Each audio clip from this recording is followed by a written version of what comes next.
My husband called CPS on me and told them I was a drug addict who was a danger to our newborn. He didn't realize that blood tests, doctor records, and his own text messages would tell a very different story. He told everyone he was just protecting our baby. What he didn't expect was that the investigation would end with CPS clearing me, the judge ripping into him for filing a malicious report, and me walking away with custody and paperwork saying he'd lied. Before I get into it, if you like long Reddit-style stories about toxic marriages, postpartum struggles, false CPS calls, and legal revenge, don't forget to like the video and subscribe. It really helps more people find these full stories. I'm 30F. My soon-to-be ex-husband, Daniel, is 33M. We have one son together, Leo, who is now a year old. He's the only good thing that came out of this mess. When I met Daniel at 25, he seemed like the safe choice. Steady job in finance. Close to his family. Didn't drink much, didn't party. Talked a lot about wanting a family, a house, stability. I grew up with a dad who was in and out of rehab and jail for drugs. I promised myself my kids would never see that. Daniel knew all of that. He'd say things like, "I'm nothing like your dad. I might be a little controlling, but at least I'm stable. At least with me you'll never have to worry about addiction or chaos." If irony was a person, it would be my life. We dated for 3 years before marriage. From the beginning, he loved being in charge of logistics.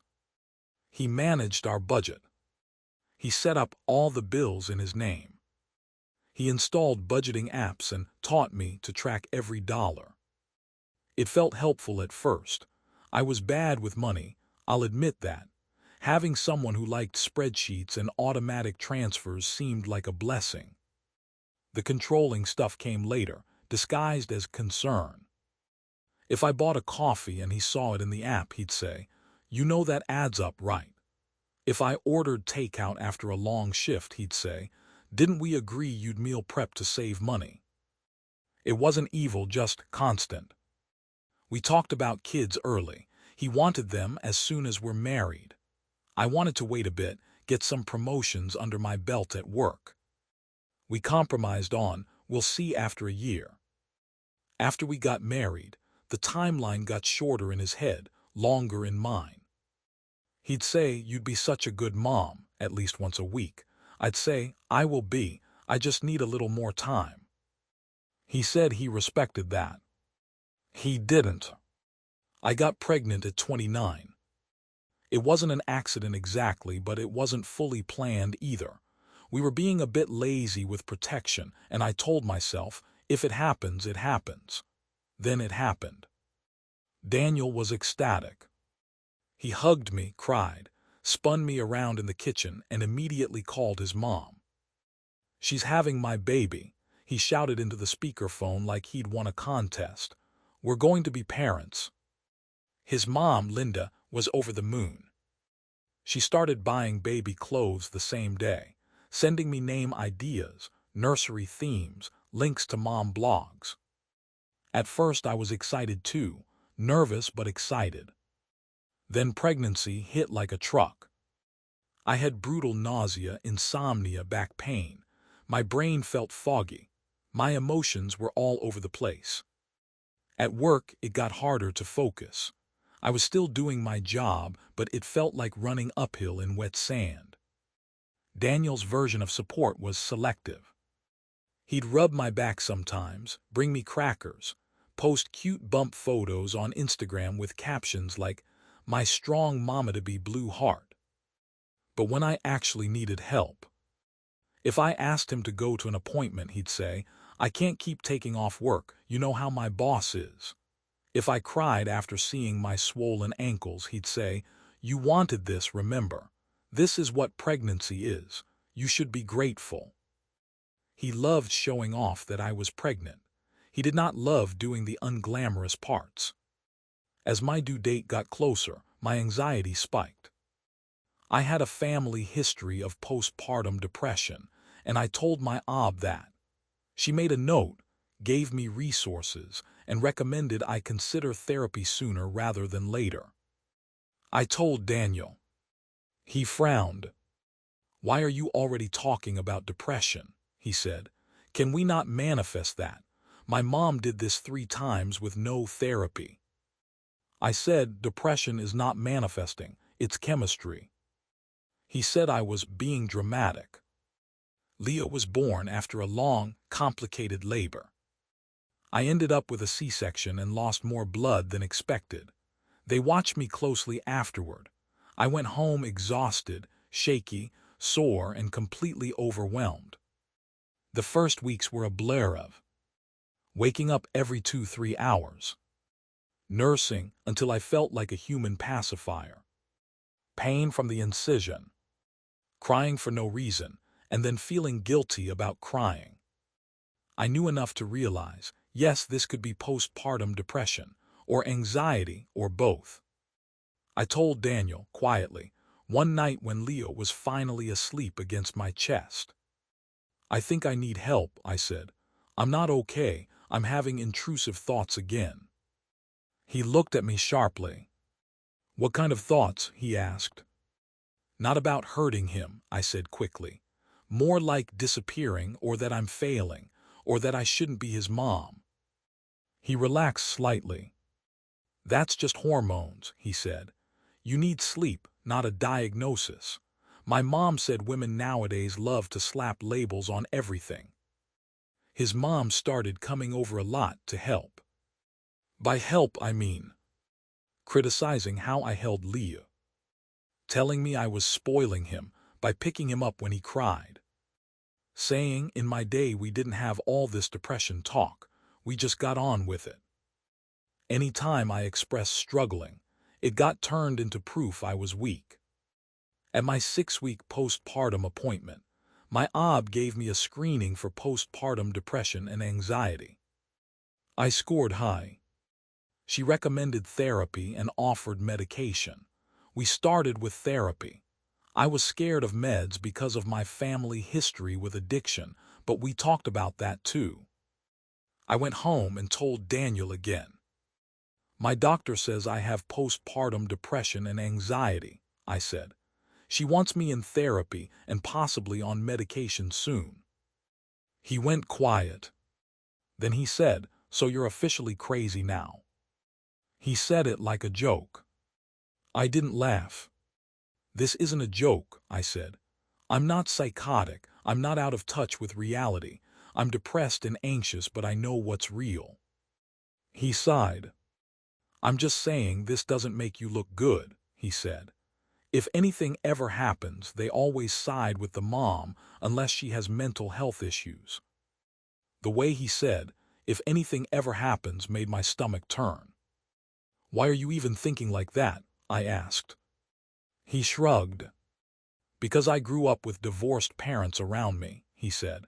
"I've seen crazy custody battles. I'm just being realistic." I should have run right then. The next months were hard.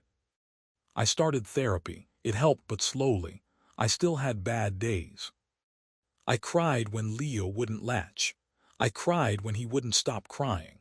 I cried when I looked in the mirror and didn't recognize my own body. Daniel's support was conditional.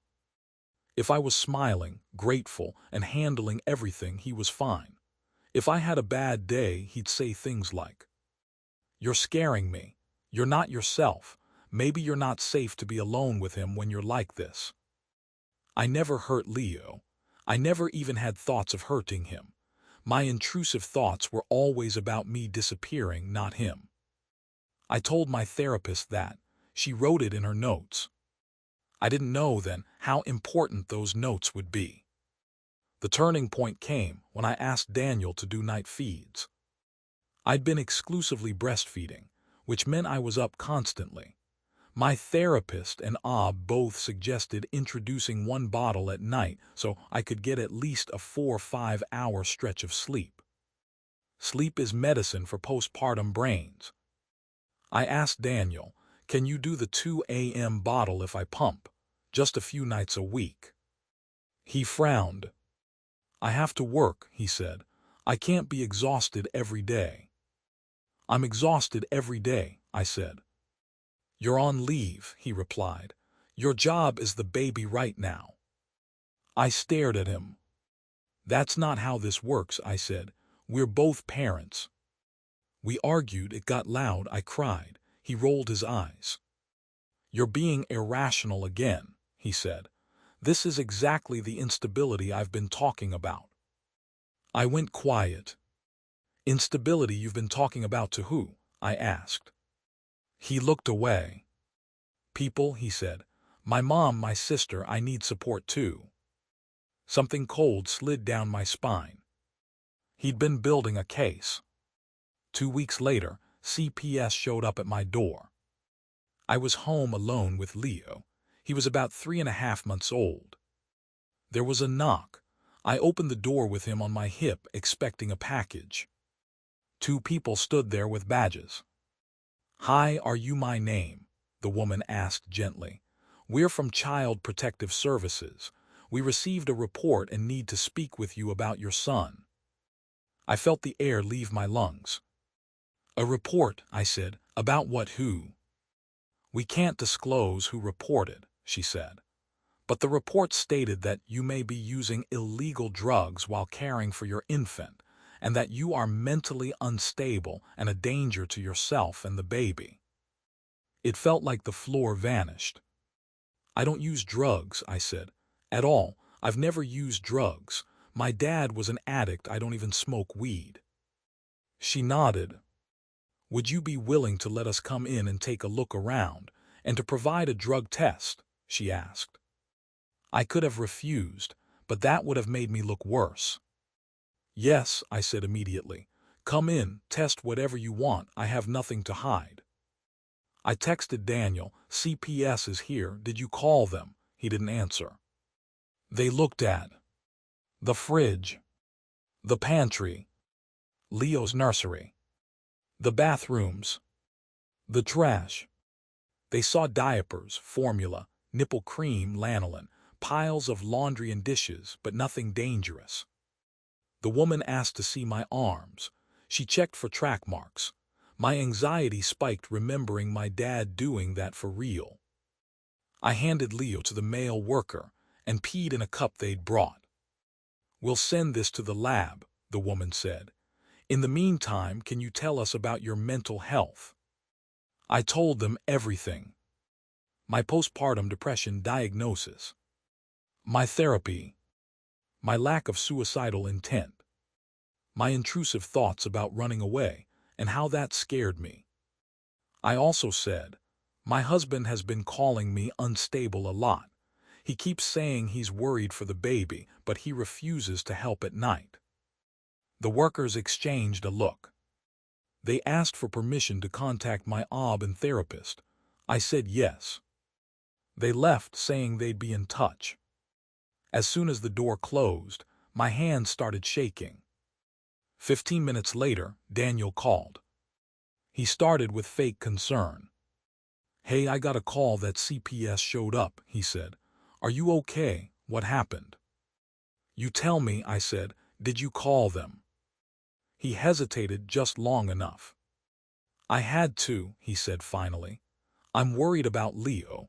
You admitted you're depressed. You talk about wanting to disappear. You scream and cry all the time. You refuse to let me help manage things. You refuse to wake up at night, I snapped.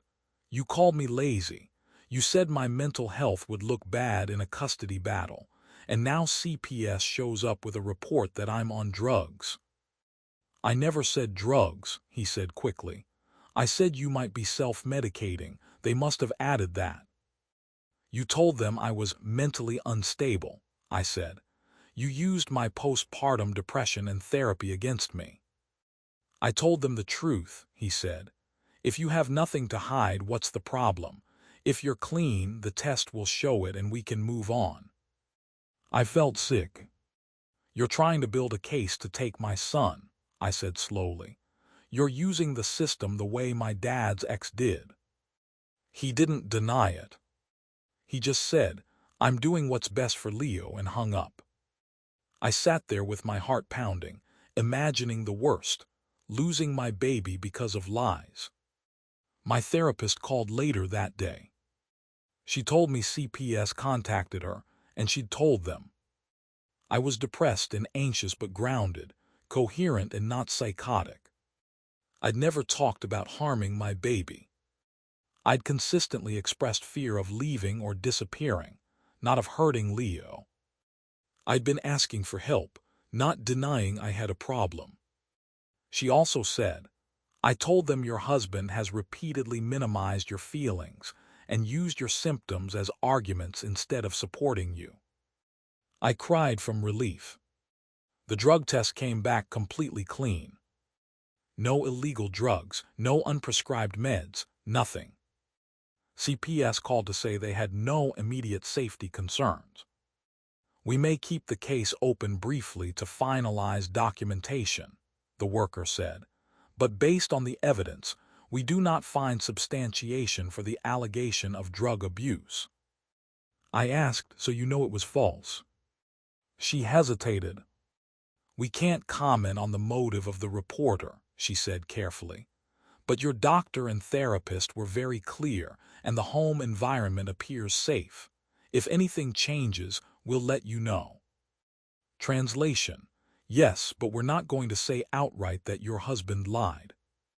I told Daniel the results. I told you you'd be fine if you had nothing to hide, he said. Now we know and we can move on. No, I said, we can't. Something broke inside me then. Fear turned into anger. Anger turned into clarity. The next call I made was to a lawyer. The lawyer I found specialized in family law, and specifically, cases involving false reports to CPS. We met in her office. I brought the CPS paperwork, my clean drug test, notes, therapist notes I was allowed to share, screenshots of Daniel's texts about me being unstable and a danger. She read everything, then leaned back. What your husband did is extremely serious, she said. CPS exists to protect children, not to be used as leverage in a marriage. Filing a knowingly false or exaggerated report can backfire badly in custody court. I don't want to hurt him, I said automatically. He's still Leo's dad. She raised an eyebrow. He called a government agency on you with a fake drug allegation while you were postpartum, she said calmly. He tried to build a case to take your baby. Do you want to stay married to that? I stared at the table. No, I whispered, I don't. We made a plan. File for legal separation and temporary custody. Ask the court to consider his CPS report, my clean drug test, and the professional statements. Request that false allegations be considered in determining decision-making and physical custody. She also recommended I keep doing exactly what I was doing. Therapy, follow-ups, honest documentation of my mental health. You're doing everything right, she said. He tried to weaponize your vulnerability. Judges do not like that. When Daniel was served with the separation and custody paperwork, he went ballistic. He blew up my phone with texts. You're destroying our family. I did what any responsible dad would do. Enjoy being a single mom with your support system. Then came the smear campaign too. His mom texted me. I can't believe you do this to my son after he tried to protect Leo from your issues. I wrote back one line. I passed a full drug panel, asked CPS what they found. She didn't reply. At the temporary custody hearing, Daniel's lawyer tried the same angle, that I was emotionally unstable and that Daniel had reasonable concerns for Leo. My lawyer responded with exhibits. Exhibit A, CPS report showing no evidence of drug use or neglect. Exhibit B, my clean drug test. Exhibit C, letter explaining postpartum depression versus psychosis. Exhibit D.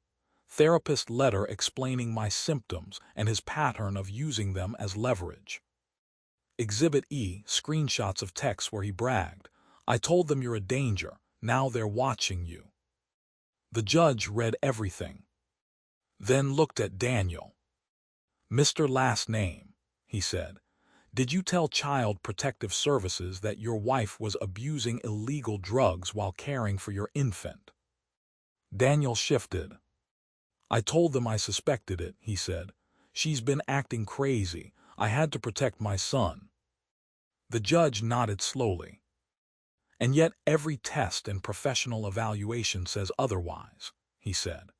"Are you aware that CPS is already overloaded with genuine cases of abuse and neglect? Using them as a tool in a marital dispute is not something this court takes lightly." Daniel's lawyer tried to argue he was acting in good faith. The judge held up a printout of Daniel's text to me.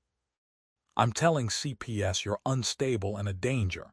Let's see who they believe." "This does not read like good faith," the judge said. "This reads like a threat." Here's what the judge ordered at that hearing. I was granted primary physical custody of Leo. Daniel got standard visitation, but with a warning that any further false reports would result in restrictions. I was granted final decision-making authority for medical and mental health issues, since I was the one actually following professional advice.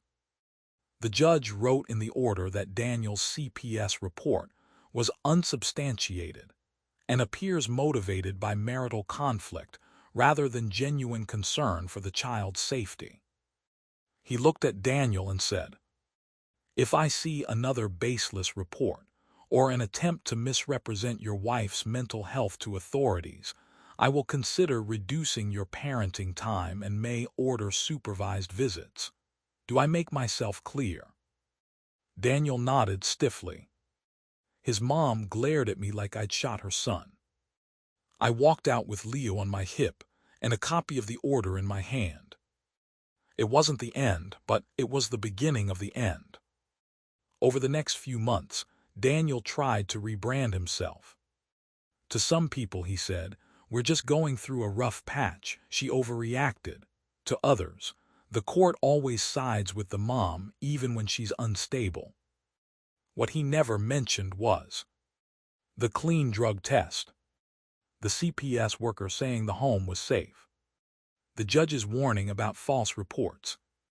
My side of the story was boring by comparison. I got postpartum depression, went to therapy, passed a drug test, and my husband tried to use CPS as a weapon. Drama sells, facts don't. But facts win in court. We're still in the process of finalizing the divorce, but the big pieces are in place: custody, decision-making, and a paper trail that shows who actually put Leo at risk. Not because I was crazy or on drugs, but because his father thought protecting his son meant trying to erase his son's mother.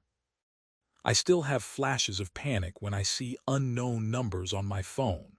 For a while, any government letter in the mailbox made my stomach flip. I'm still in therapy. I'm still healing from both childbirth and betrayal. But I've learned a few things. Having postpartum depression doesn't make you an unfit mother. Asking for help doesn't make you weak. Someone weaponizing your mental health is abuse, not concern. Calling CPS out of spite can blow up in your face, and in court, the receipts matter more than the story. Sometimes I look at Leo sleeping and think about all the nights I held him alone, while his father complained about being tired from his real job. Now I have the real job: mom, provider, protector. It's harder than anything I've ever done. But at least I'm not sharing that job with someone who would rather call CPS on me than get up for a 3 a.m. feeding. So what do you think? If your partner called CPS on you, lied that you were on drugs, and tried to use your postpartum depression to take your baby, would you forgive them if they said they were just worried? Or would you, like me, get a lawyer? Bring every test result, every therapist note, every screenshot, and let a judge see exactly who was dangerous and who was just trying to survive. Thanks for listening. If you enjoyed this story, don't forget to like the video, tell us whose side you're on in the comments, and subscribe to Reddit Story Vault for more full Reddit-style stories about relationships, toxic families, custody battles, and legal revenge every day.